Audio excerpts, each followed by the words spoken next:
Hey, everybody. Welcome to, I guess, chronologically, episode 2 of the STL Comics podcast. Tonight, we have some special guests with us. We have Andy Parks and Phil Hester, two creator extraordinaires that just so happen to be in town on the same weekend that we could take full advantage of friendship and connections and get them sucked in here.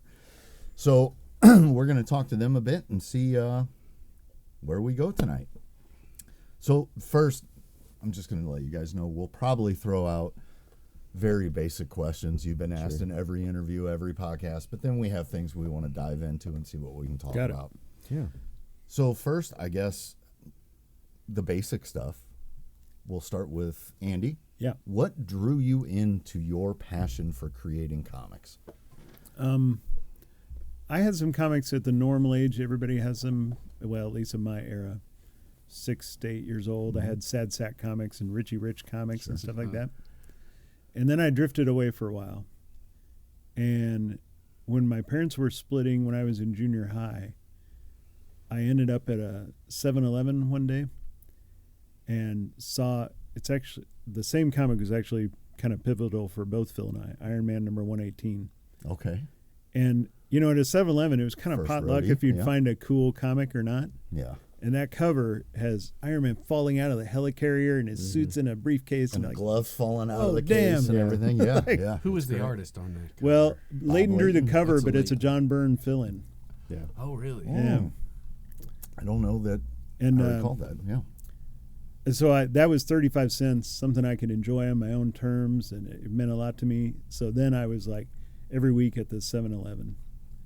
And fast forward to me bombing out of college, not really knowing what the hell I wanted to do with my life. I was kind of doing art and English and like, I don't know, not going to class that much. I said, you know what? I'm a young person. I want to do something I like for a living. I like comics. I'm going to try it because it sounds like a cool way to make a living, and it would be great to pay my bills that way. It would also be super cool if I could contribute to giving somebody else the kind of entertainment and comfort that those comics gave to me. That's amazing. Yeah. So that's why I started. And at the time I was 22 maybe. And I said, you know what, if I haven't made it by the time I'm 30, that's still young enough to go get an education or whatever. Sure. Figure something else out. I was making a living by the time I was 27 or so I didn't have to decide if that was an empty threat or not. I beat it. That's So, good. Good deal. Beat the goal. Yeah. And yourself, Phil? Yeah, it's very similar. Like you said, Iron Man 118 was like an important issue for both of us. And for me, I mean, I never had a lull. I never fell out of love with comics. Sure. But we were both buying comics from newsstands and grocery stores. And you never knew if you would see the other side of a cliffhanger, you know? Right. And so, like, that issue ends on a cliffhanger, and I said, I don't know if I'm ever going to see the ending of this. And I always like to write and make up my own stories, and I always like to draw. And I decided to draw the end of that cliffhanger so I could, you know, at least satisfy my own curiosity as to how Tony Stark survives this fall. And that it sort of finally clicked in my head that, like, oh, this is what the people whose names are on the first page, you know, that's what they're doing, you know, and maybe I can be that person too. And it started a long trek for me of just writing and drawing my own comics for myself. And then in junior high and high school, finding, even though I went to a super small high school, there were still a couple guys that were also into comics enough to want to make them with me. And so we made comics together. It was like having a high school rock band. Sure. But we were like really diligent. Like we had schedules and we acted like we were like a real publisher.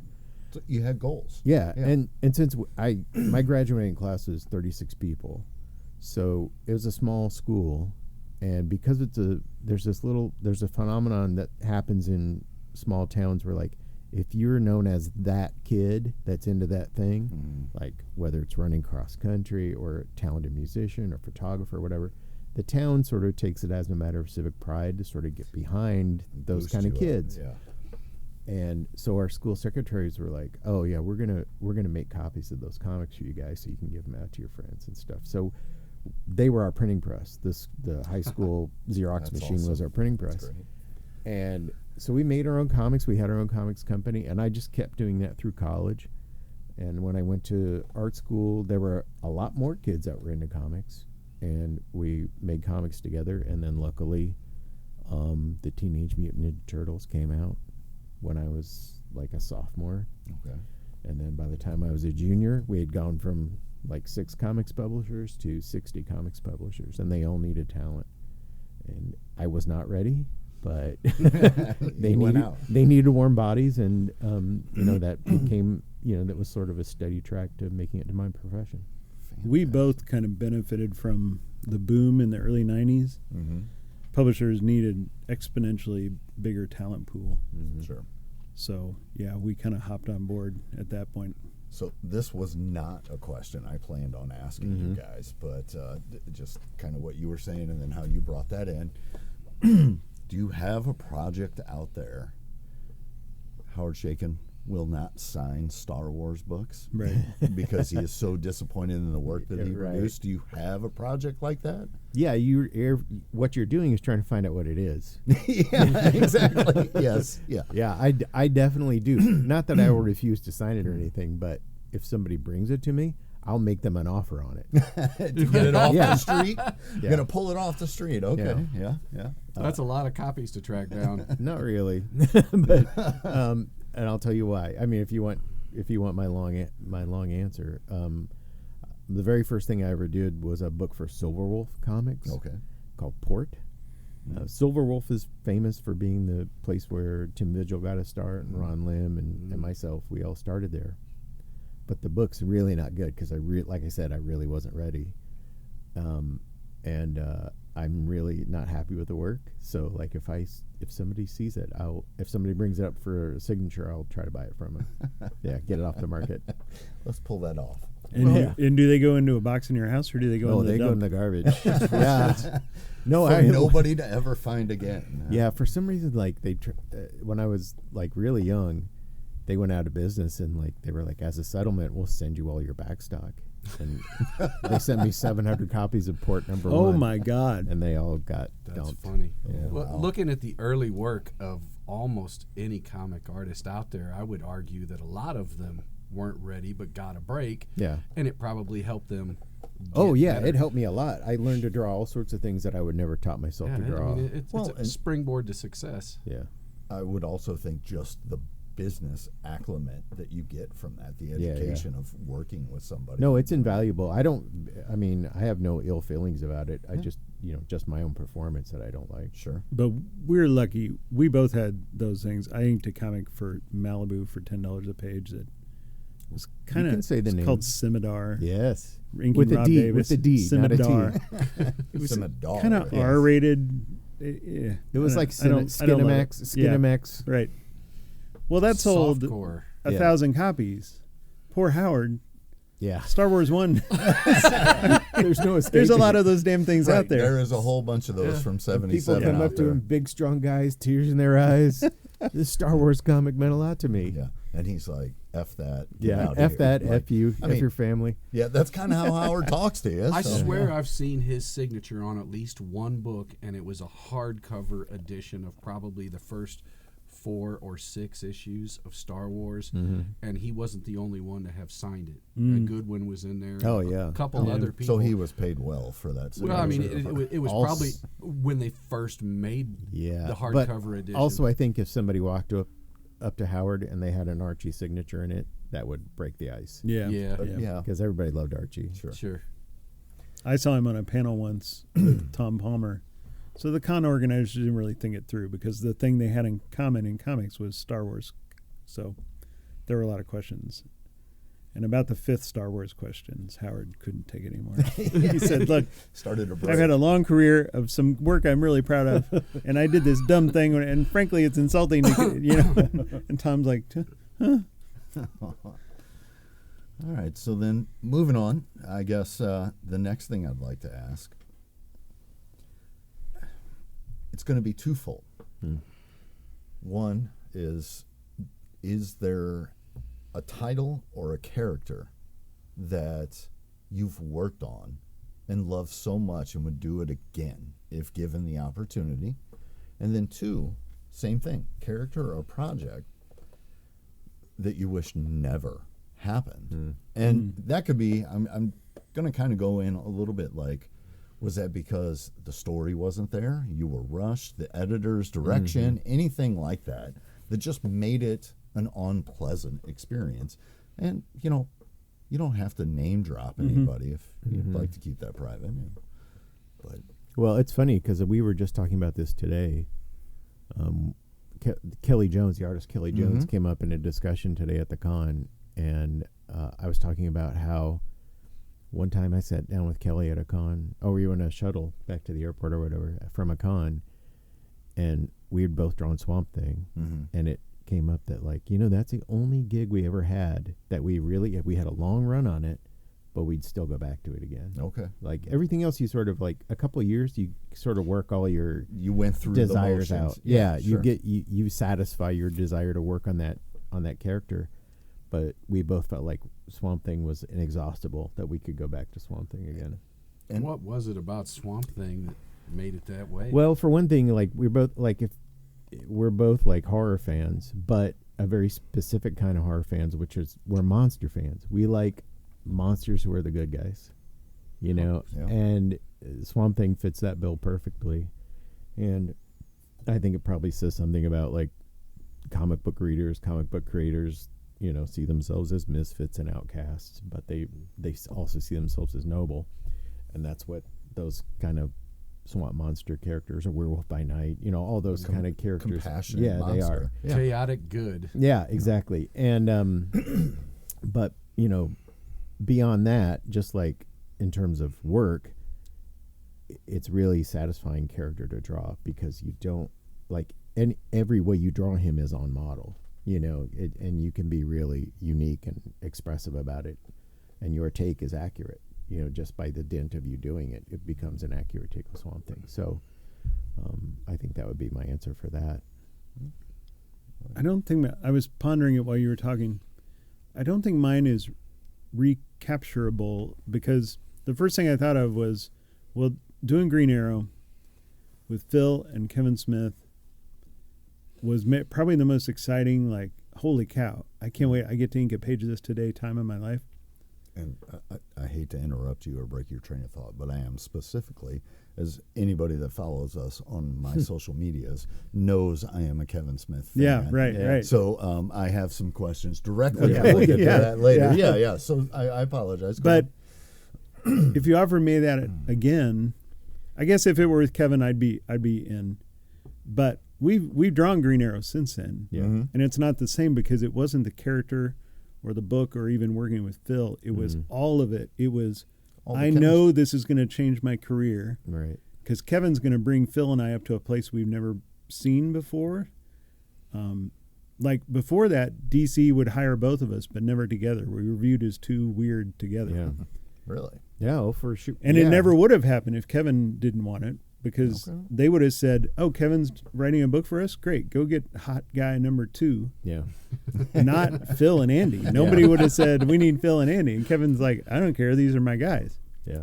That's the only way it happened. Yeah. Just the excitement of all that. That's and I was at the amazing. right age, that time I don't think I could get back. Yeah, So- we had young families, so Yeah. it meant a lot to us financially too. And we were right. It changed everything. Like we Because never. that was consistent work. Like And big. I mean, it was DC. And visibility. It was the #1 book in comics for a few a months. long time. Yeah. Yeah. I bought those off the stands. Yeah. Read every one of them. So that being said, that was commercially successful. Would that also translate to being work you've absolutely enjoyed, or is there other things you've enjoyed working on more that weren't necessarily so media forward and commercially successful? Oh, for sure. Like, I'm never satisfied with a drawing gig when I hand it in. Like, by the time it's on the stands, I don't want to see it anymore. Well, So, I think that's like, just every- the nature yeah. of an artist, right? Yeah. I don't feel. I mean, I'm proud of it. I'm happy with the work I did on Green Arrow. But like, I feel like every subsequent gig is a better gig for me as an artist. Sure. But I don't know how Andy feels about that. When I look back to things that really I go, oh, I was so juiced to do that, whether it's sold or not. It's all creator-owned stuff. Mm-hmm. We got Mike Manley, our buddy in Philadelphia, put together a publishing line for a while. We did an anthology called Action Planet Comics. Mm-hmm. Mm-hmm. And I created Uncle Slam and Fire Dog, and you created, help me, the name. Just a character called Nails. Yeah. It was like a throwaway killer robot And guy. just the thrill of doing our own thing. And Creating something of your own. Mhm. Yeah. from scratch and drawing it together, and Mhm. that's a real high, and still is. Like today, when people say, "What character are you dying to draw or write?" and I'm like, I've kind of done enough of that. What I really am passionate about is making stuff up. Like I want to own it. I want it You to just be killed mine. like 6 of his questions. No, well, No, no, that's that is perfect. definitely a point I was going to come to later, and Yeah. that's another one we're going to circle back to. I get high on making something new that is going to be mine out in the world. That's Sure. because I've drawn Batman, I've drawn Green Arrow, I've drawn Captain America. I wrote Daredevil a little. I wrote some franchise like Lone Ranger, and Mm-hmm. all cool. I don't need any more of that really. Right. There's nothing they can throw at me. I go woo, and We'll see. drop my creator-owned thing. Yeah, every time I think that somebody brings something up and I go, oh yeah, I really do need to do that. That would be cool. But you're not like me. He's probably got 4 Silver Surfer stories in his head Yeah, right now. yeah. And I don't work that way. yeah. So you're constantly thinking in the back of your mind, like stories driven from what you're saying. Well, it sounds like, in at some least. ways, I'm almost like kind of ashamed of the fact that like an editor can roll up on me with like a franchise that I haven't thought about or even don't respect, but they'll say, "What's your take on this?" And like that's like catnip to me. And like the part of my brain. Which will, like, storyline do you want to hear? Yes, how could I make GoBots work? You know, Right. and I will. I was like, "What's my profound GoBots take?" And I'm easy to get that way. And I don't know if that's something to be proud about or something to be ashamed of. I think that's something to be proud of. I think it's far more impressive to take a property that has been nothing but a straight loser and make it a win. I don't know if anybody has ever succeeded with the Ditko character. Was it Speedball? Oh yeah, It's, was that his name? yeah. The 'Cause, bouncy the kid. I hear that and I think of John Belushi dying Yeah, of right. heroin and cocaine. And they named a comic character and it's a Ditko property. But I mean, Yeah. how do you take something Right. like that? Yeah, the but original- somewhere somebody is thinking about it. Some fan is thinking about their probably. take on They how have to, a whole how to do story arc. Speedball. Yeah. the blue spandex with the leopard Right. spots. On Yeah. the, Yeah, I mean, and that's in some ways that's what's magical about comics is like it's always teetering on ludicrousness, Sure. But the fact that we can take it seriously and like fish something meaningful out of it is like it's almost like a secret code between like readers and creators that like we're the kind of people that look for that sort of meaning in everything. So like even if something is like ridiculous like Speedball, or like ignored like comics in general, that's still the way we're going to learn to communicate with each other. There's I think a gentleman's agreement there of suspension of disbelief Yeah. and plausible deniability. Right. We all go into it just saying all of this stuff is okay, even though Yeah. in the real world, Not even like in spite of it, because of it. yes, You know what I mean? Like that crossing that initial boundary of absurdity is sort of our like bona fides, like to be Right. like Absolutely. to communicate with each other. Is like this doesn't put us off. This is like our entry fee into this world is that we're not put off by bizarre things like that. Right.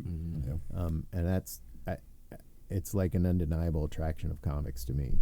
And Phil and I share a sensibility about liking bold and graphic and I hate this word, but I don't know how else to say it, cartoony stuff Yeah. more than photo ref work that shows the seams in the costume, that kind of thing. Yeah. Because I want to dive in from a more surreal point of view and envelop myself in that. And when it looks like my uncle's wearing the suit and got photographed on his balcony. Yeah. It kind of Here's take. my shop teacher. I don't want to attach it to the real world like there, that. There You know? is definitely, especially when it comes to like variant covers nowadays, Mm. there's Oh, this my. all too much old man realism. Yeah. You know, like everybody's aged and looks weird and worn out and too real. And the fantasy kind of starts Right. to get lost for me. Well, And I I- blame Alex Ross. I love him. I don't. He's a very powerful man. He knows better, is what he's saying. I love the guy's stuff, but Yeah. I think he put a flip on the industry. Yeah. A lot of guys, and you can see a lot of artists like Matina Perillo. There's a strong influence Yeah. from Oh, him for there sure. for sure. And before that, guys like Shelley Moldoff Oh, boy. thought, Neil Adams, you're killing us. Yeah. Like, stop it. We're supposed to be making funny book pictures, and you're in here. Yeah. Dynamics and realism and And then like a Ditko to an Adams Yeah. type Right. of thing Yeah. like That's that. exactly, You know, yeah. it's very drastically different. All right, so now I'm going to poo-poo on all that, and I want to hear the negative side. Like, what is it? Like we talked about, what murdered you, or Oh. what would you refuse I get to go to first back because to? we may have the same one, and I want to take Okay, it. all He right. has a clear Good deal. answer. Just- we did a run on Nightwing, and we were so excited because we got a Bat book, and we both love Batman. Especially, I wanted to draw Batman, and Kevin let us do it a little bit. But yeah, DC wanted to keep us around, and they said, "Well, no Bat book, but Nightwing," and we're like, "Good, Close enough. good enough." We're in the family. That's still a Bat book. Yeah. And then we got a story that was him undercover infiltrating the mob, and I guess was The Sopranos on the air yet? Is that Yeah. why that Oh, happened? yeah. Oh. Was this Gang Wars tied into Is that right? No, it was its own thing. Mob something? Mobbed Up, it was called. Yeah. Mobbed The Up. trade was Okay, called yeah, Mobbed Up. yep. Okay. So we got very little Nightwing punching villains. We got a lot of He's Dick- not Detective work. He's never in costume. Dick in a leather jacket. And why spandex. was he on crutches? He started the story arc with his leg broken. Yeah. So Yeah. it was a rough for slog. us. We're like, this is not exactly what we signed up for. And that's no knock on the writer or It's just what the arc was going to be. it was the time that you came in Yeah. to that Well, story. the continuity led you in. right. Yeah. Right. And I just saw it. Somebody had me sign one today, and I opened it up, and it was a splash of Dick entering a warehouse full of boxes, and I'm like, oh, And I'm not good enough to make that interesting. Yeah. damn it. I wouldn't say I'm not going to pin it on a specific gig, but I would say like anytime I took a job for the money, just for the money, I regretted it Sure. later. I 'Cause you mean, didn't but have- but I did. I mean, it is my job, and I need Can to we work. ask You what- need the money. What Yeah. was one of those gigs that I- you took for the money and wasn't excited about? and so that doesn't come across negatively. Mm-hmm. I think what you're trying to say is you just didn't have passion behind that project right. or character. Let me put it. I'm not going to name a specific thing, but I'll say, I have a tendency to overbook myself because I remember a time when I didn't have enough work, and I'm not trying to be egotistical, but Andy and I haven't had to look for work really Sure. for a long time. Like we don't go out looking for people to come to us to ask us to do things. So I don't know why I had it in the back of my head that like I need to take gigs for the money, but I still have that freelancer mentality that I can't rid myself. I'm almost 60. I need to figure out a way to get past this. But like anytime I've like panicked and jumped at a gig for money, I've regretted it by the end of that gig. And when I took gigs because I was passionate about it, whether the money was good or not, I don't think about that at all while I'm working. I just have a good time creating. So I'll just give it that blanket answer because I can respect that. And I think don't that's really want to that's very rag on understandable. anybody. Yeah, because like sometimes, you might do a gig that like you regret, but for your collaborators, it was like a dream come true to get to work with you, and you don't want.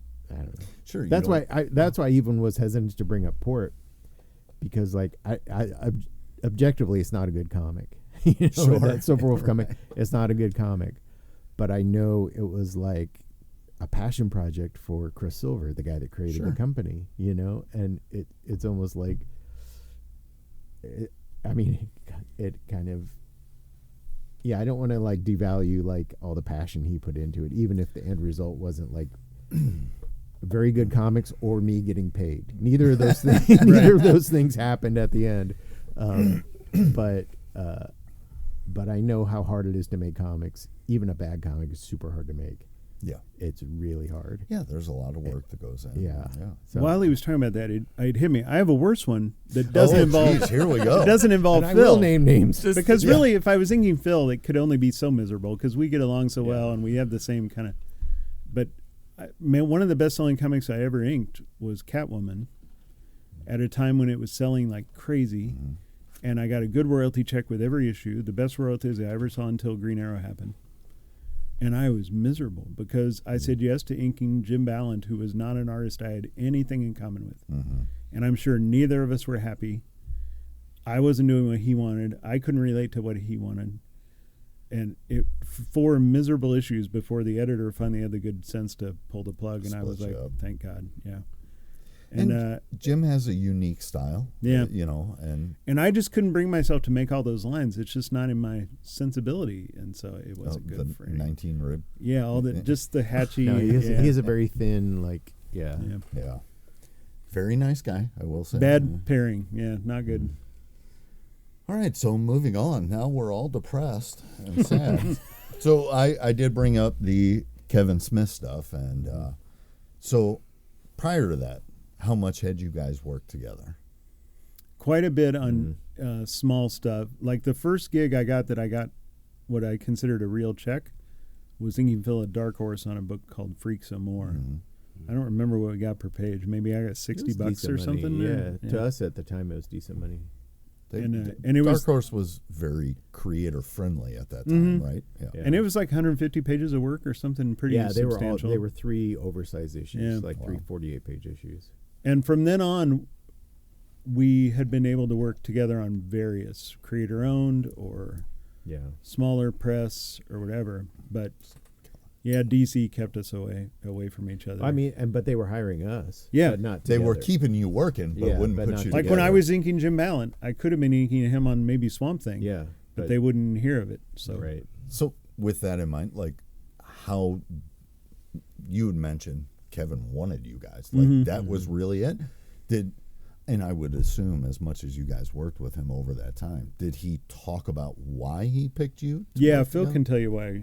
Yeah, he was a big fan of the Mark Miller Swamp Thing run. Okay. And he even owned a page from it. He bought a page of my art from that run.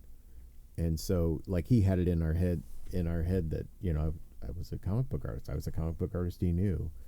And when the Clerks gigs opened up, and Bob Schreck was the editor of those, and Bob Schreck had sort of been shepherding our careers. He kind of knew knows, yeah. Yeah, Bob was sort of our guardian angel at a lot of places, but at Dark Horse specifically.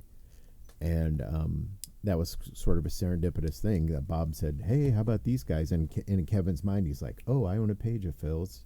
He must be good. let's have them do this Clerks one shot." And that started our relationship with Kevin. And then when he came to do Green Arrow, when Bob convinced him to do Green Arrow at DC, Kevin, I think, had in mind to have Joe Quesada come draw it. There was a little conflict of interest. Yeah, Joe got this other job then, running Marvel Comics. Right.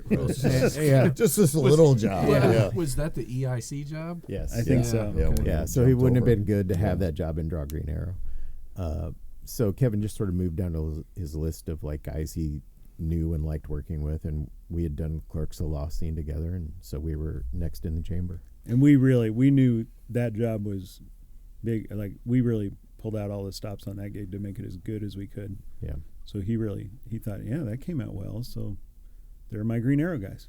Fantastic. Yeah. So then you were talking about he owned a page of yours. I'm not wrong. He bought all of your art, a lot of it at least. Let's right? see. He bought the whole Clerk's job and every. How Sounds much? of Violence. He bought all Sounds of Violence. Right. He didn't buy the whole first arc. Okay. Right. But he bought a lot of the He first bought arc. select pages. Okay. Yeah. And then at various times he'll buy, and then he'll go, why do I have all this crap? And he'll sell it. Yeah. Well, now last year he auctioned a lot of those Green Arrow pages off. I bought some to fund his Sma Castle Cinema, his indie art house that he has essentially taken over and New Jersey. Yeah. His childhood cinema. Yeah. To say. Yeah, I did buy some pages back from it. Oh, did you? Because I wanted I didn't have a Sounds of Violence page because he owned all those, and I wanted one of those, and I got one. And then I really wanted a splash page of, there's a splash page from the early run that's Batman, Green Arrow fighting the demon. Wow. And it's wow. it really, like, I really think it's cool. Even today, I think it's cool. And I could not afford it. Yeah. Well, I cannot afford my his own name will drive those prices up yeah. some. Yeah. Was it your choice to sell it in the first place? Well, to him, like when Kevin wants something, you sell. You to say him. yes. Yeah, because he pays a fair price, and like he hooked us up with a gig. So Right. like, Right. but We would give him a buddy deal, not Yeah. not half Sure. price, but a fair deal. But like when it came up for auction this last time, I was like, I'm not paying $4,000 for my own artwork. That's supposed I'll to work just the other way redraw around, it, right? Yeah, I'm not doing it. But it's also now that stuff's the older stuff gets, the more expensive Yeah. it gets too. But yeah, it was kind of an object lesson in how time moves on. Oh, Yeah, yeah. Like, Do you have anything from Quiver that you kept in a vault? no, I don't have. I bought another thing back from somebody else. I bought the Samdan page back from Oh, cool. another dealer. I kept one splash. I have the splash from number 2, Oh yeah, where he grabs the guy, right. and yeah. So I've got the Morpheus page from, I don't know what issue it is, 10, and then a page from Meltzer's run, Brad Meltzer's run, a splash, and then a page from Sounds of Violence. And that's All about I it. kept was the splash from number 2, and then the final page of the run we ever drew. Oh, of the splash last issue. Judd issue? Yeah, Wow. number 44 or whatever. it Yeah, was. yeah. Which is a really cool splash of them Yeah, running jumping through off the roof. city, and we rewrote our names on a water tower behind them. Oh, To very kinda nice. say farewell. Yeah, very nice. So, is that your favorite project that you guys have collaborated on together, or is there something else that, in taking out, the Kevin Smith element, and the bigger publicity that might have come with that, but just something that you guys have worked on and thoroughly enjoyed as creators? Well, for me, it goes back to an answer I gave previously, which is like it's always the latest thing. Sure. It's always the latest thing we did together, and I think I was ribbing him today about this. Like the last thing we ever did for DC together was a Mr. Bones backup. The character from Not very memorable. Yeah, and I was What's- like, you can't go out on this. And he's like, I'm not drawing anymore. I'm not inking nothing. We did do some covers after that. Yeah, we did. Yeah. We did Green Arrow, and we did some Green Arrow fill-in stuff together. But like, even though that Green Arrow fill-in stuff and the covers are not going to be as memorable to the general public, or even to us, like technically they're better than what we were doing then. Like, Sure, because yeah. I think we're better creators now. But I do think I probably peaked as an inker at a point because I'd semi-retire, and then I'd come back and ink a little. And between age and not doing it day in, day out, even though my sensibility and I might mentally know more, at some point it takes a while to get your hands and eyes back where you were when you were really firing every day, So I would have to ink something for, a month or so to really go Just like, to warm up the whole yeah. time. Yeah. And plus, at some point, old age wins. Yeah. At some point, you can't do the stuff yeah. you used to do, and you start seeing it in older artists. Their stuff's almost everybody. Never happened to Joe Kubert, right. but starts to get a little wonky, and your vision isn't quite what it was. And yeah, Well, and with Joe, honestly, when did he ever put the pen down? Right. Like, it almost seems like that's Yeah. just, he lived, breathed, slept, Yeah. just art. There Kirby were was the titles. same way, I think. Yeah, A there bunch was of those times. old school guys. Yeah, but you could see Kirby, like, physically, he Yes. got worn he's a down. great Yeah. example. Yeah. of- Yeah. You The could best like, example of yeah. it. Of how the lines weren't all there. Yeah. Again, yeah. All right. So I'm going to lead into something else by specifically asking Andy some Okay. questions. Good. First of all, congratulations on all the success you've had over the last several years with Yeah. Q-Adad Whoop, whoop. and Extraction. Thank you. You got we had the fantastic graphic novel QAnon. Yeah. Then that was adapted into a movie with Chris Hemsworth and the Russo brothers. Right. They Directed produced it. that? Okay. they Different guy. produced it. By the time it got made, they were too busy to direct it. So they, Okay. yeah. They had- Sam Hargrave directed. They got this other gig. Right. Yeah, They got were a bigger directing the paycheck. biggest movies in the world. Yeah. So Noah's tangentially is great for everybody's career. You know, Yeah. something great will happen to you. So that did great. First movie Yeah. was amongst one of the most watched on Netflix, and then got a bigger boost when number 2 came out. Right. I think that went up, and number 2 did real good. yeah. How do you trying to think of how to phrase this? How is that your reality now? I know. Your passion project. Yeah. I would think, right? This was a book you wrote. This was all of your concepts that got converted on to screen. That all my concept isn't quite true because the Russos kind of created the kernel and then hooked up with me and we developed it together. But yeah, it was very surreal, especially given that from the time I met them and signed to the time the movie came out was a 12-year span, Oh wow. in the middle of which the book came out, and throughout which I heard at least a dozen times from Hollywood that it was a done deal and going to be made. We had it going with Chris. It was never Chris Rock. It was The Rock. The Rock. I would pay for the Chris. Not Rock Chris one. Rock, The Rock. Yeah. Met with Brad Pitt at one point. At one point, Channing Tatum. You know, all the and so Wasn't close, McConaughey? so close. Yeah, Yeah. yeah, Wow. so close. Again, and again. To by the point it did go, I had just met with my producer and he told me it's a done deal. Chris Hemsworth filming, and I was like, Eric, Not I've heard this it. again. I've heard it. And he's like, okay, you'll see. And 5 days later, I'm looking at Twitter and there's Hemsworth on the set. And I'm like, oh. It's real. Wow. So very jaded. And then this is just the way I'm built. You know, some people see the best possible outcome and that's all they can envision.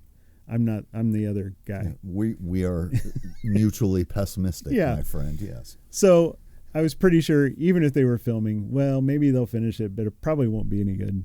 And probably nobody will like it. And then COVID hits, and I know it's about to come out.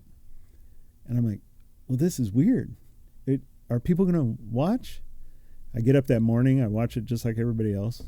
I go, I think it's not bad. Right? It doesn't suck for that kind of movies, right? But probably nobody suck, will right? like it. They'll all think it's dumb. And then within a month, 250 million people had seen it. And you're like, what? So the ideas I had in that room with the Russos, now 250 million people, it's Are experiencing that. pretty Yeah. crazy.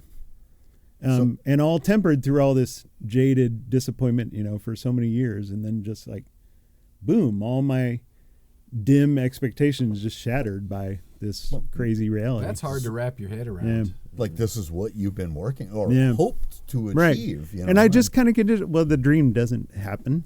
And then, And then to have another one that people liked. And now they've announced a TV show. And So that's that was my next Uh-huh. question. There was discussion of a third, right? Yeah. But now it's being adapted to a TV show. right. I Okay. think a third is still a good chance. Oh, all right. It's a matter of getting. So everybody loves the director, Sam Hargrave, and nobody wants to make one without him. So you got to get Sam and Chris at the same time. When they're And- both yeah, available right. schedule-wise. Sure.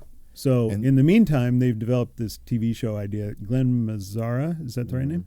Who worked on Walking Dead in the early. Did he take over when Darabont left, kind of? You're asking things I don't know.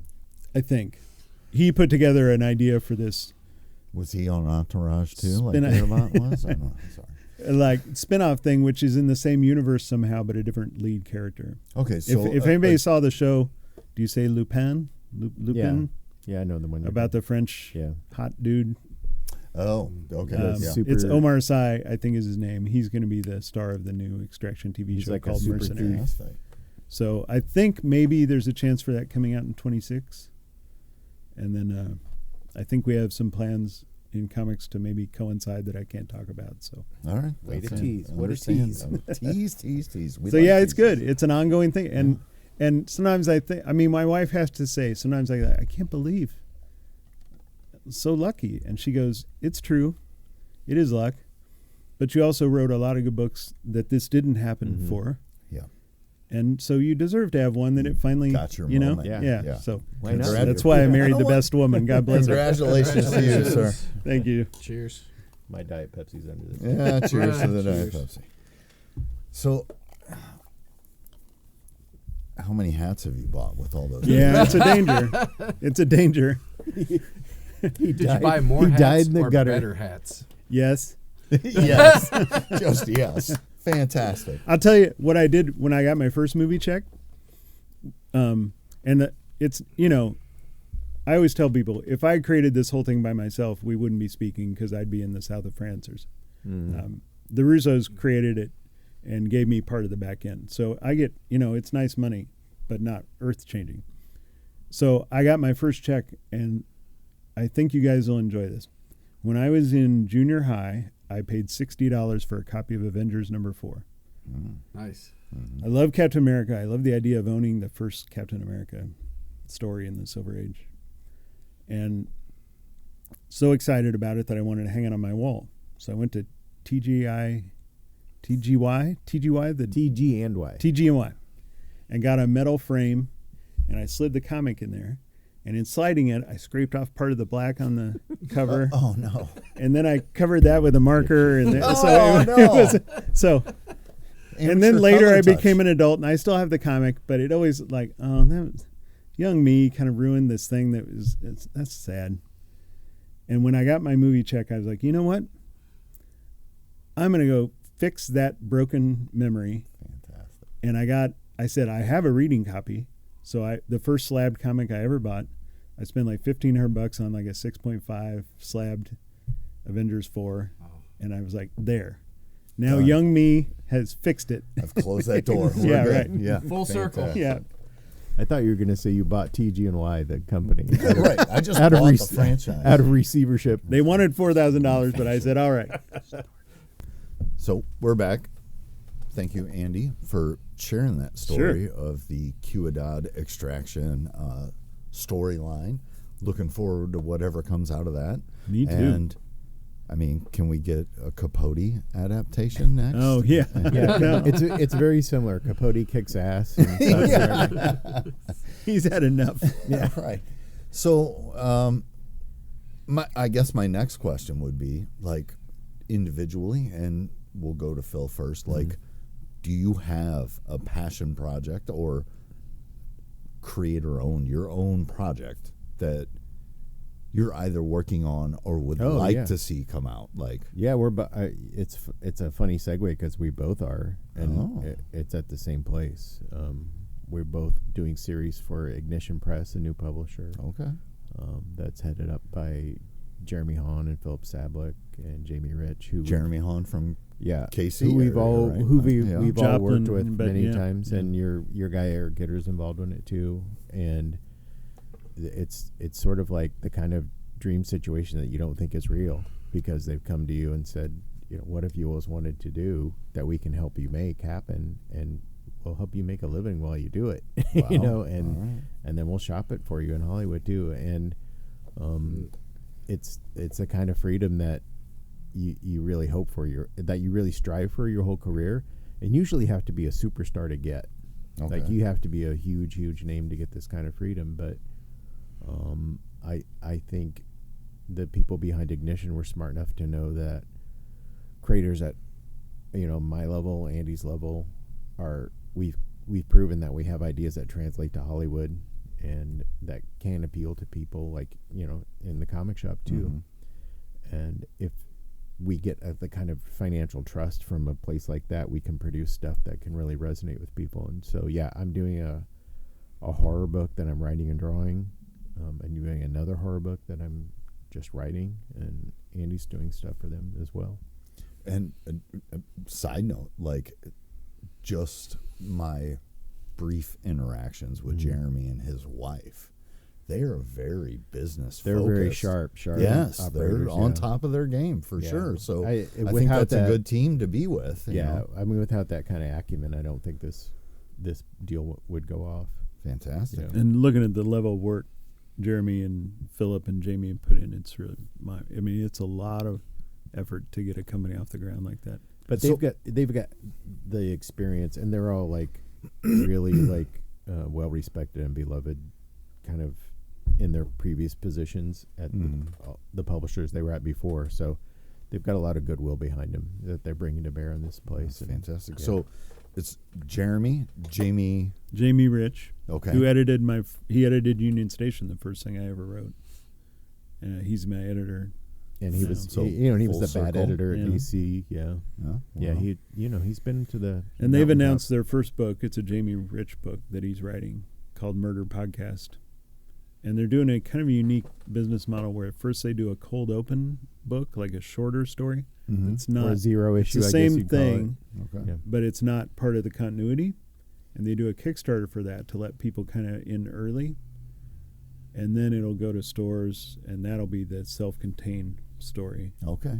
And they're focusing on like 5-issue series. And So Jamie, Jeremy, and who else? Philip Sablick. Sabla. Formerly of Boom and Top Gun. Okay. before that. All right. Yeah. Okay. Sure. But they're all guys that, like, whether you know it or not, they've had a hand in a lot of really, really good projects, as either editors or consultants or executives. And you have 2 projects, and you're He's got Yeah, I'm multiple working on projects. several. Yeah. Okay. Yeah. Fantastic. Yeah. So then I'm going to lead into something or ask something a little different. Artist wise, Mm-hmm. we'll start with artist. Who out there, like right now, is drawing you in? And I'm just going to throw this out there, like Phil, you say you love the horror stuff. Mm-hmm. Is it Holtz? Kyle Holtz? Yes. Yeah. No, I've always liked him. He's old like me, though. He's not a young hot guy. No, I've always dug his stuff, and it's really engaging, and he's sort of like the perfect monster artist. It's fantastic. You know? Yeah. But yeah, it's the usual suspects that like really excite me. Like I'm really into James Herron and Daniel Warren Johnson and Ryla Rossmo, and it seems like every time James Stocco, Bill Questley, like every time I turn around, there's a new young artist that's like not only like incredibly good, but somehow all these people are like good looking too, and like young, and I don't know how it happened. Well, you know, like Kyle is the epitome of male specimen. Really. Yeah, Like, yeah. you know, big bulky guy. You know, it's in great just shape. wild to see like you know, when we all fit that like stereotype kind of like pasty faced young Dan kind of creator. Well, isn't And comics creation the fountain of youth? Apparently, It's- yeah, I didn't know this. It's Yeah, yeah, no, it's like kind of frightening to see the future coming, and it's all like so much, clearly so superior to yourself. You so know? much more attractive. Than Yeah, what but I'm like no, used to. just in terms of work, like the aesthetic at both Marvel and DC, and among readership in general, and I think largely due to the influence of manga, it's just busted wide open. So like, there's no real house style at Marvel or DC anymore. Though, like there was when we were coming up, and they could get kind of hidebound and boring.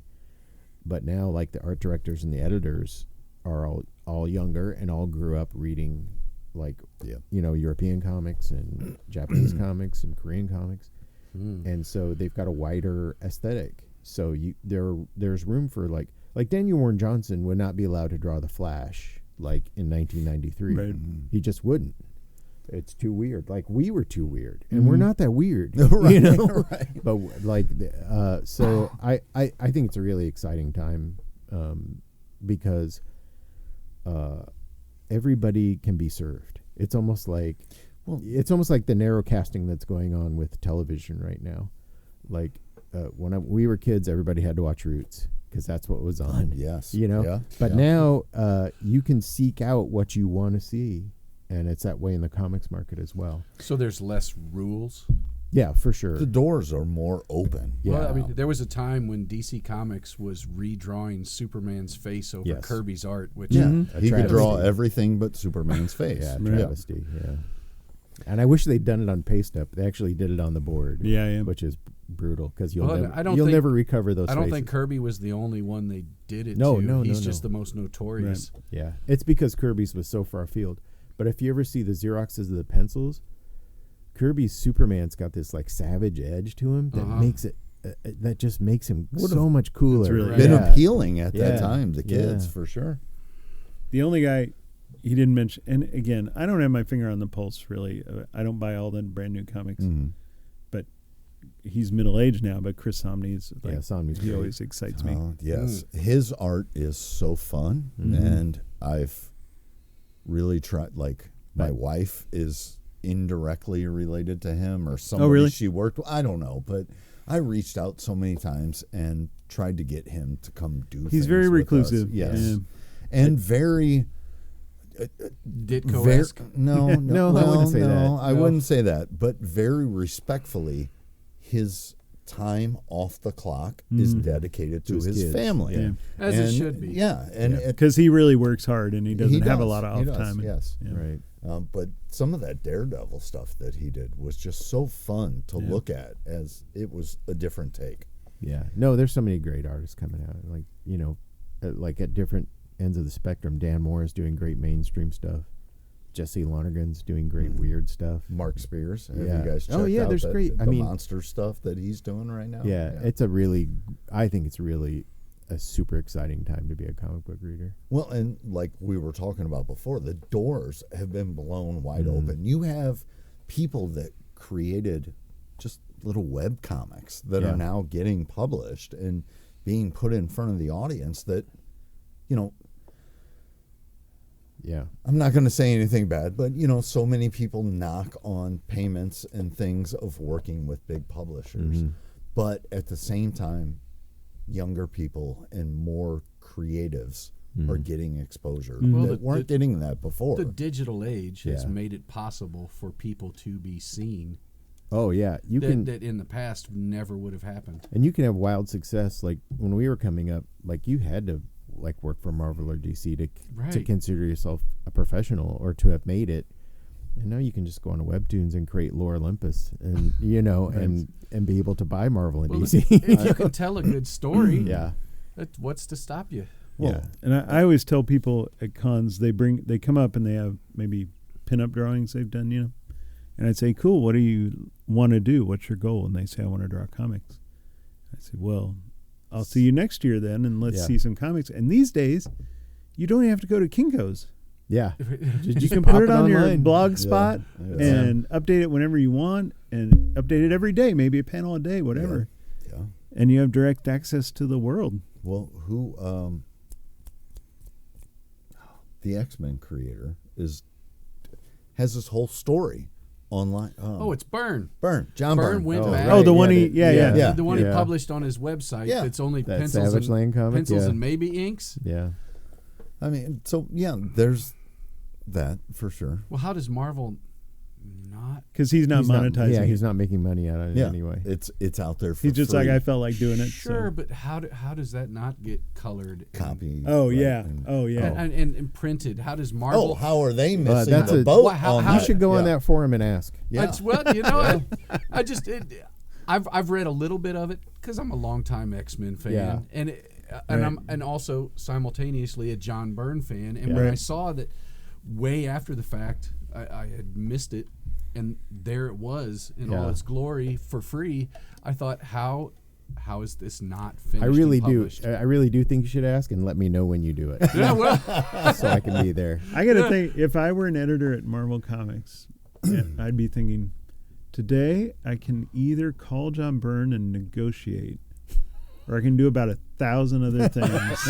Right. Might be a tough negotiation, you think? I mean, I've heard Byrne can be a little tough. Yeah. Yeah, a little bit. So, completely different. Let's take it sideways. You guys are on the con circuit.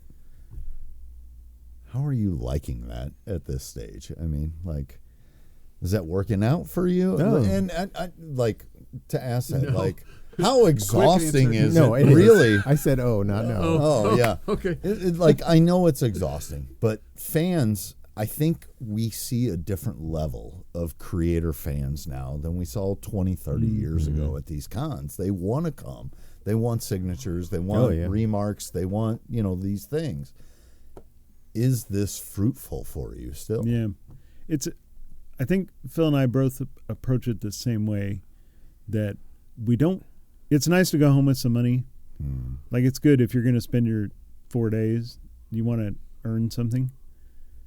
But it's not our driving, like, it's not all we care about when we go to a con.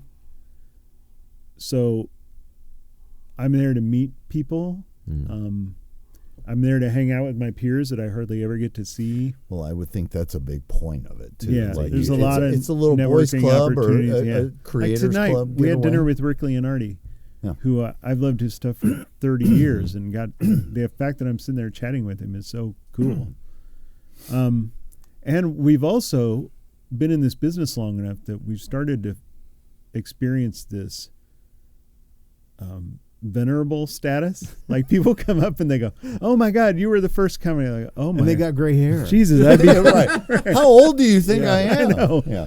But it's kind of cool. Like, people come up and say, "Oh, you changed." Like, I read comics because of Green Arrow number You one, got me or, back you know. into this, or I read my dad's copies of Quiver, and I'm like, oh damn. So And you that guys really, are still like, fans. Yeah, and like I said earlier, that's part of why I do this. So to experience that, at almost every con, to know that I made a difference in some little way, like was made for me when I needed it. That's super rewarding. Well, then conversely, attending whatever number of cons, if you're still fans, are you still shopping? Are you still collecting? And if so, I'm bad at that.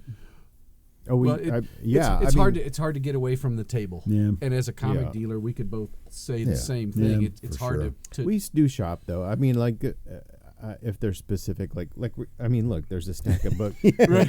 We took a You break. left the You store were for left 5 alone minutes. for We 10 came back minutes, with and here you are. But yeah, there's usually dollar box diving will go, Sure. and then if it's a rare convention that has original art dealer, we might go. Oh yes. Or Yeah. if there are other artists selling their art, it's a good chance to check out their stuff. I don't say this like, woe is me. I don't want anybody to feel sorry for me. But it is it's draining to sit there and have maybe 100 social interactions, Even So- positive ones, it Yeah. taxes. Because you don't want to be grumpy with anybody, even if Sure. So it's sometimes hard for me to go, time to get up and walk the floor and talk to people. And it was funny. So I'm really bad at doing it. Today at 5:15, the show's closing at 7. At 5:15, I go, "Phil, I'm doing it. I'm not putting it off till Sunday. Taking I'm the going to go march." walk the floor." Right. I get 100 feet away from my table, and here come dear friends I haven't seen Yeah. in 3 years, and it's over. And so I stand there and talk to them for an hour. I the worst sabotaged is again. when you have to go to the bathroom and you got to cross the whole, Oh boy. and you run into so many people. And you have to take 30 It should have been a selfies. 10-minute trip. It's 45 minutes of shaking hands and kissing babies. Yeah. And But those are great problems to have. Yeah, for sure. So Sure. yeah, don't And- feel bad for us. And also, most of the time, I think we're at the stage in our careers now that we don't do cons that don't cover our costs. Sure. And so it's not like a business decision for us to decide whether or not to table at a show, except for in terms of our time. Right. So when we were starting out, we were like, all right, I got to make X amount to cover the table, X amount to cover the hotel Right. and gas, and it was stressful. And now that's not really part of the equation for us. So Well, and I would also think as maturity in the industry came, sometimes those weekends could possibly create future business. oh, for you absolutely. as every well. time, yeah, every time. That's Yeah. how you hear about gigs opening up. It's how you people know that you're still out there and still look and it also reminds people I always wanted to work with that guy or that girl and now that we I can tell that we can mesh in a conversation or something, I'm going to pursue trying to work with that person. That's Well, fantastic. in terms of gigs, while you're at cons, are you guys offering up commissions? Yeah, Mhm. I am taking work Mm. actively at the con. Yeah. Oh yeah. It's easier for me to do for some reason. It's easier for me to do a commission at a convention than at home. At home, I feel like I should be working. Well, on you have my all the assignment. distractions of normal life. Yeah, but at a convention, I'm holed up in a hotel room. I might as well do a finish Sure. commission. So, with that, I have to ask you, Andy. I've Yeah. hosted you multiple times at small shows that I ran. Are you still doing the art exchange Yes. with young artists? Yeah, It hasn't happened this weekend, but if it happens organically, if I see an opportunity, I'll just ask. So do you want me to describe it, or No, sir. Please. I will let you. Okay. I was going to, but I would probably butcher it. I'd be glad to let the people hear what you do. So if a young person comes to the table, we're usually talking from 8 to 12 years old, somewhere in that range, and they seem into this stuff and they're excited and looking around, I'll just say, oh, do you like to draw? And they say, yeah. And then I'll say, would you like to trade drawings? Like, I'll do you one and you do me one. And usually they're kind of confused for a moment. Yeah. And I explain it. I say, look, I have paper and I have markers and you can use anything you want.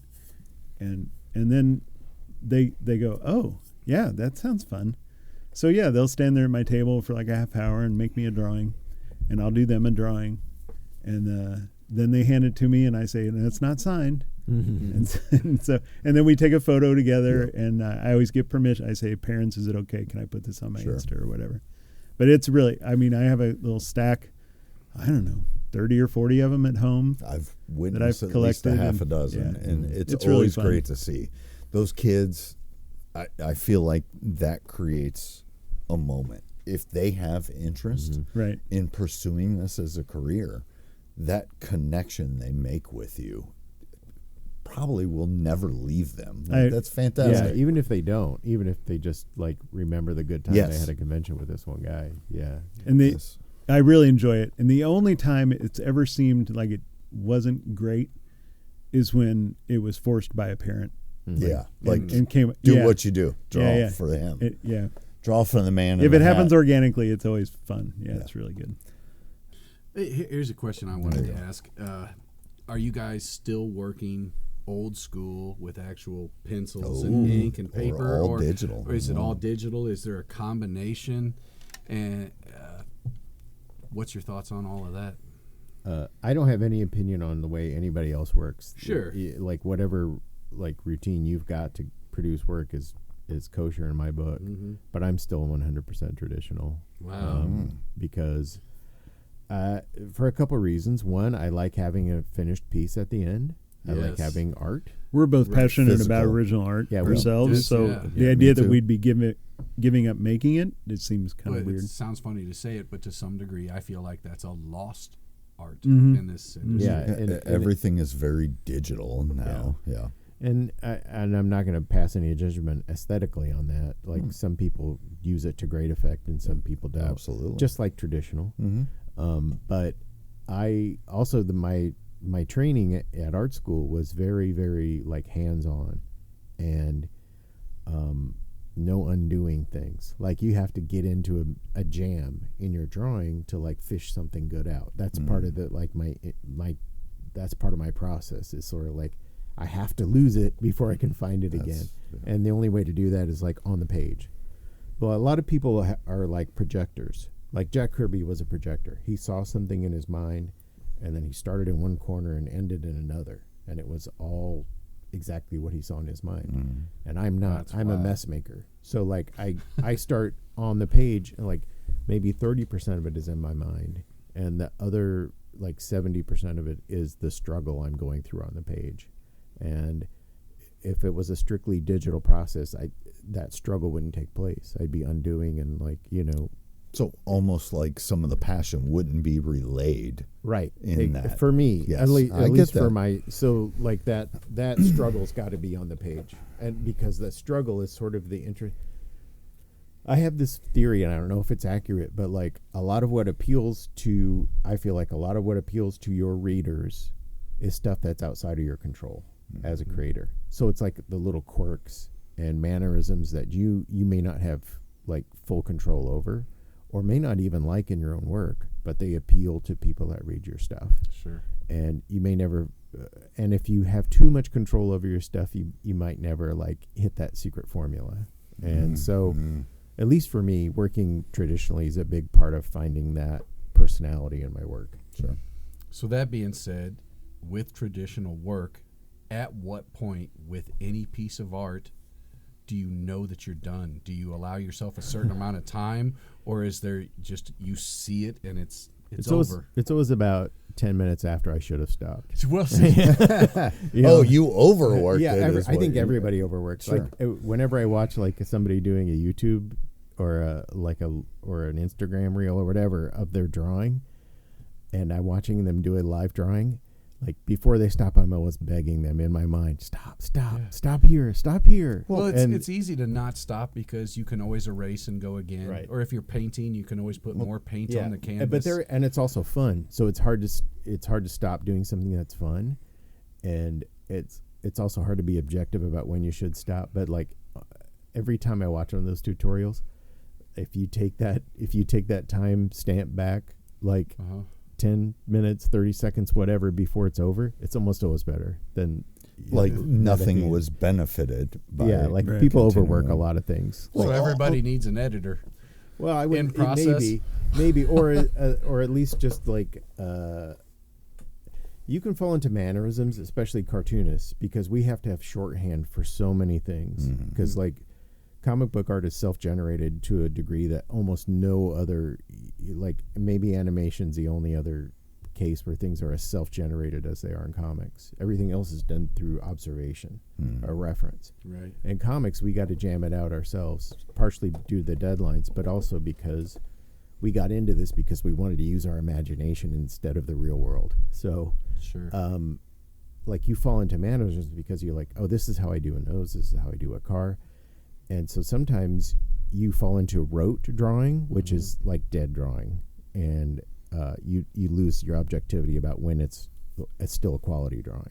I know it's getting like pretty deep in the So weeds. Deep but- is great. yeah, But so when you talk about this, I think about the Dave Stevens Rocketeer Bulldog Paul that everybody talks about. He was holding this issue up because he kept erasing this paw and starting it over. Do you have that piece of art that you just feel like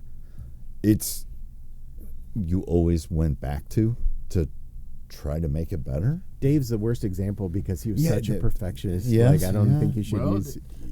I think that showed through on his art, though. Yeah. You Oh, know, for it's- sure, it's- for sure. But like we both came up during a time when like you had to hit deadlines and like you've got to call something done even if it's not done. Right. And it's got to go out And the door. Dave could not call a No, deadline. no. And at are we all. at a place now where there's not deadlines? No, there's still deadlines, but Maybe not so tight. I It mean, depends where you're working. Yeah. Well, the digital Who's cutting world the probably check? allows Yeah. things to be a a a little looser. You know, it doesn't all have to go through the mail. But I will say the advice I most often give young artists at shows is you got to forget perfect. Finish this thing the best you can and make the next one better. You can't progress if you're constantly just Sure. spinning your wheels on the same freaking Right. problem. Well, and I think that's the biggest hurdle for anybody with a creative gene is just accepting what you have done to be acceptable. You But know? it's not just drawing or No. painting. It is Yeah, art sure. in general. Yeah, music. You Across guys- the board. Yeah. We all suffer onto it. You guys have no idea how much I'm going to think about all of these recordings until it's released and put out there and He's everything. gonna So- call us tomorrow and say, "Can And we really- do that again?" yeah, you guys want to come back in? I One used to more have a time. motto. Since I entered therapy for a while, I'm trying to work on not living this way. But my motto was, I don't like being so hard on myself, but I don't know any other way to not suck. Yeah, yeah. Because I viewed like if I wasn't that hard on myself, who is going to make me better? And my therapist convinced me you should maybe try to approach your work from a more positive viewpoint and be thankful for your talents and appreciate. And I'm working on that. And you were like, "Hey, F you." Well, I've been telling students for many, many, many years, if you make 50% of any audience happy, Oh, it's an enormous That's win. huge. Enormous. Yeah. If you get half, you cannot underestimate how powerful that is because you can never make everybody happy, Oh, no no. matter what you do. No. There will always be somebody opposed to what Yeah. you're doing for whatever reason. I'm not going to talk about the artist, but during the break we were talking about a specific artist, and it was dividing you guys. And I worship that guy, so it was dividing all of us. But like we it probably doesn't. both worship him too. But it doesn't make like any one of our choices invalid. No, you know, for sure. Right. It's like It's saying, all subjective. Yeah, it's like being into country music or not, or Well, you sure. know. Or what era of country Right. music We could are sit here and talking say about? Ford, no Chevy. Yeah, Ford, yeah. no Chevy. And then third guy comes up and says Dodge. Right. It Yeah. All right. So, I hope Andy doesn't kick me in the rear after asking this question, but I thought this was something that I don't feel a lot of guys talk about. And this will almost relate to also another conversation we had while we were on break. Mm-hmm. And if you tell me to cut this out, I will, sir. 'Kay. I promise you. But I ain't scared. I know that you have struggled with some physical ailments Yeah. due to your craft. Yeah. Can you explain that? Because as we talk about young artists and things growing up, like people should understand everything that might come with that. Bending over a drafting table is not the most natural position for a body. And you try, at some point in your career, you learn about ergonomics and you try to angle your table so you don't lean forward. But I don't know, me, I ended up always leaning forward a little. And so my neck, between some genetic predisposition to arthritis and that, my neck is kind of a piece of crap now. Sure. And I've already had a fusion in my lower back. And my hand Sorry. goes numb a little bit here and there. And I just had a steroid shot on my neck 10 days ago. So, yeah, it takes a toll. Being at that board takes a toll. And if you're going to do this kind of thing for a living, you need to try to have a balance. But comics has built a lot of its industry on grinding people down, not allowing them a balance. Like Page by paying them page. enough that they got to keep at it, you know? So it's tough. And that's part of my transition to writing was you can solve a writing problem when you're out on a walk or, you know, and the position does not have to be so Right. grueling for your body. you can do it from the couch. Yeah. Now, it's also, for me, it's harder and more challenging. But, yeah, it's just, if you're going to do this for a living, you need to find a way to try to approach it and maintain your health, which can be difficult for sure. So do you have any regrets based on that? No, Would you not change really. anything? I'll tell you what, the only regret I have in life, because I've had a pretty good life, great wife, family, lucky career, you know, happy. But I wish I'd gambled on my own talents as a writer earlier than I did. Like as far as just forcing yourself to Yeah, put it out I wish there. I'd. As opposed to inking work? Yeah, and I don't regret my inking career, and I'm really proud of it. But I wish I'd maybe gotten the writing going a little earlier, and had and committed, and found a way to have more projects out there that are mine. Because it's hard when somebody is paying you decent money to work on their stuff. It's hard to pull yourself away and say, I'm now going to work on my thing for free because I deserve to have that chance to succeed. But I wish I'd done a little more of it earlier. But I don't have regrets in the grand scheme, but I wish I'd bet on myself a little earlier maybe. And I think we both have this, and maybe it's from growing up in the Midwest, that we wanted to be good boys and have our good behavior recognized and rewarded by an industry, and the industry, not through anything malicious, just does not work that way. Sure. Yeah. Like no one's keeping track of like what you deserve because of your hard work. You've got to advocate. You've got to be your own best promotion. Sure. And we, at least for me, for sure, I didn't have that position. I thought like, people will recognize that I'm Frank Miller inside, you know. Even if I don't go out and be Frank Miller, they'll recognize that I deserve a shot at my Dark Knight Returns. Somebody needs to put that quote on a T-shirt. Yeah, but no one's keeping track. No one's keeping track but you. And so if you want something to happen in your career, you've got to make it happen. You know? And by the way, I'm not unique. Phil's problem aren't spine, but he's almost worked himself to death too. Like I worked myself into like heart failure. Oh Jesus! And, Wow. Well, no, it was my cardiologist now thinks it was a virus, but because I was really heavy at the time, I couldn't recover from that virus like I should, and that was being sedentary and staying. Like if you stay up till 3 a.m. working, there's another meal time at midnight. You know. and that's You're like you eating don't more eat, and you eat yeah. more, you drink, you have too much caffeine, Meal You're not number moving 4. and you're Yeah. just staying. and your you're just, blood's and not this is pumping. and this is your yeah. workout, you know. Yeah. And you I can- know there were nights he fell asleep at the board. Yeah, you kill yourself that way. Yeah. And I almost did, and I had to change a lot of things. Holy I apologize for bringing us down to this point, guys, but Well, I appreciate here you we guys both are. sharing that with us So we're because live I still. Yeah, we're still kicking. I yeah, do but feel people- that's something that a lot of people don't well, know about the yeah, craft. But you can kill yourself selling cars too. Oh yeah, You know, absolutely. Well, at the risk of bringing up Kirby again, to my understanding, not only did he sit at the board all the time, but had a stogie Yeah, that he was puffing on. and drinking Dad- pounding coffee. Yeah, and so I mean, it's So amazing. Andy's modeled his whole life after this. well, apparently, yeah. Well, I think that's it. Do we have anything How'd we else? do? Yeah, we're ending on the death note. Yeah, Well, the I mean, death we- note seems sad. I mean, we Yeah. get all right. So let's talk about one more. All right, we talked about shows. What are you guys looking forward to this year? What other appearances do you have coming up that you're excited about? I like all of them because like either they're old favorites, like we do one in Omaha that we love, we do one in Sioux Falls that we love every year.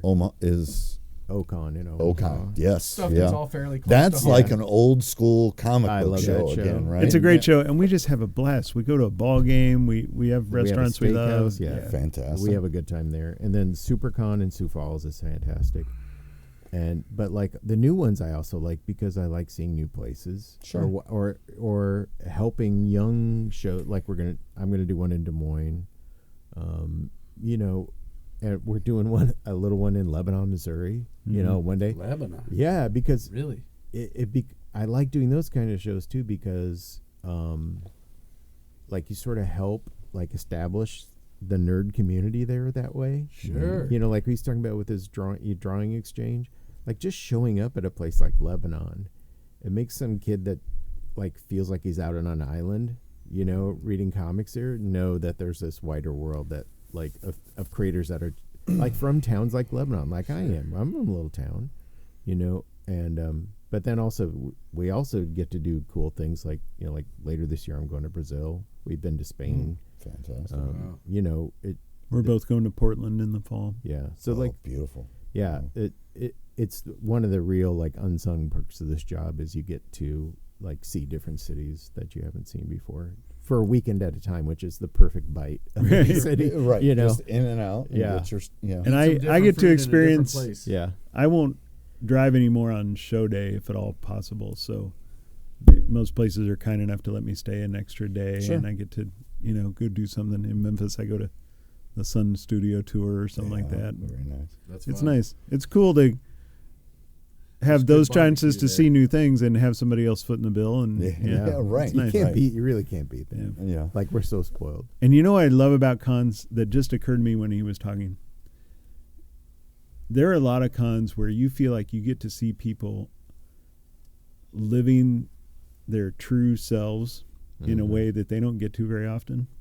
That is their come out. And there. I find They're- that really powerful. Yeah. To see for people sure. being joyous, dressed the way they want to, or acting out the person that they really feel inside in a way that they can't do it at their job at Walmart or whatever it may be. Yeah. Right. It's almost Sure. like a. And It's I almost think like that's really cool. It's An like a outlet. low key Pride Day almost. Yeah. You know. Yeah. Well, it's hard to show up to Walmart dressed as Princess Zelda. They frown Yeah. on it. They do. Yeah. Outside of that, I mean, I guess now we have a positive Yes. note to end Yeah. on. Is there anything you guys want to plug? Yeah, I'm boring appearances? because I've got this stuff anything. in development at the moment, so I can't talk about it yet. Yeah. But We stuff keep coming out. hearing about 26 this is going shadow to be conspiracy. yeah. you got 26 going is on. going to be big, I think. So Fantastic. Awesome. I'm looking forward to it. Same. But I just had a book come out from. I just had a GI Joe Silent Missions come out, one shot that I got to write and draw. which Was is, that with Image? with Skybound? Yeah. Okay. Wow. And Yeah. it was like a tribute fantastic. to it's a tribute to the Larry Hama Steve Lealoa silent issue. Mm. So it was like a chance to like really stretch my storytelling chops and do a Fantastic. book that I wrote, Andrew. So I'm really proud of that. And it just got announced that I'm doing a book with James Robinson of of Starman fame. Yes, yes. And we're doing a book that's like sort of a spiritual sequel to Leave It to Chance, if anybody remembers that. Yep. Like an all ages book that's sophisticated enough for older readers, and that'll be out in the fall. And then, like Andy, I have stuff coming from Ignition Press. Just as can't well. talk about it yet. Yeah, and I have I'm writing a really cool horror franchise for IDW that's not announced yet, but it's fun. And I'm Well, real what proud I of that. just heard was you guys have to come back next year and tell us Sure. about all Yeah. that stuff. Yeah, just Well- got to get a con to invite us. and Yeah. we'll be I back. also heard that Phil doesn't drink, but Andy does, so I'm going to pour something down his throat and see what I can get out of Yeah. him. Yeah, it's No, off camera. yeah. That's how we bring balance to the Yeah. force. Right. One balances out the Yeah. other. Yes. Fantastic. Gentlemen, I want to thank you both. Yeah. I was very happy that we could finally get you here together. Could not appreciate Andy, it more. I've seen many times. Phil, I've tried to get. And here I he am. always told me if I was in Iowa or something, I guess, that Yeah, well, you I come could to come me. up there and, but here I You am gotta in a come be small Children city. of the Corn. Yeah. But very graciously, thank you both for Yeah. coming in, spending the time with us, talking to us, giving up your Saturday evening on a busy con weekend. Thank you. I wish you guys both the best, all the success, and keep making that money and making the fans happy. Thank you. Thanks, It guys. was a pleasure, one, guys. one more thing. You guys picked out a couple of comics. If you wouldn't Oh mind yeah, let's. showing Oh yeah. Oh, all, God. all of our Oh, people. here's your What- nerd what- moment what- here. I'm gonna what make you a- guys picked out. Magnanimous gesture on camera now, Phil. You may have my Oh, warlord no. number 3. Oh, so If you- nice. if you I need really it. wanted So, this one. if you would show that to the camera, because I am also a warlord lover. Yeah, we so love I warlords. appreciate this so much. I've got to trade you one back then. Are Okay, those all I'll pick one brothers? out. You wanted this one, right? I probably have that. Oh, I'll I do look too. through. I do too. I own all these. I got myself a Warlord comic, and I got a Warp comic that I have no idea who made it. It's got a Frank Bruner Frank- cover. I think it might be Howard Chaykin and George Freeman Yeah. on the inside. There's a good so. chance of that. Yeah. Yeah. We're gonna find out. So, And- speaking of Warlord and Mike Rell, I mean, do you and him have hat face-offs? Oh, at yeah. cons Yeah, green- ever? He narrow tends to wear hat like the face. same model. I think It's Yeah, a yeah. much It's bigger more like brand. a big Yeah. game hunter kind Yeah. of Yeah, hat. exactly. Yeah. But All yeah, right. we have a lot in common. Like known for Green Arrow. Yeah, yeah. Mm-hmm. Yeah. One time we were on a plane back from a convention. I thought, if this plane goes down, it's going to be a sad day in Green Arrow. Oh, Also, the massive loss of life will be there. Right. yeah, the life secondary, but Yeah. the creativity that was lost. Can't kill all the Green Arrow guys at once. It'll be snuffed out. All right, happy Saturday, guys. Thank you. Thank you. Thank you guys.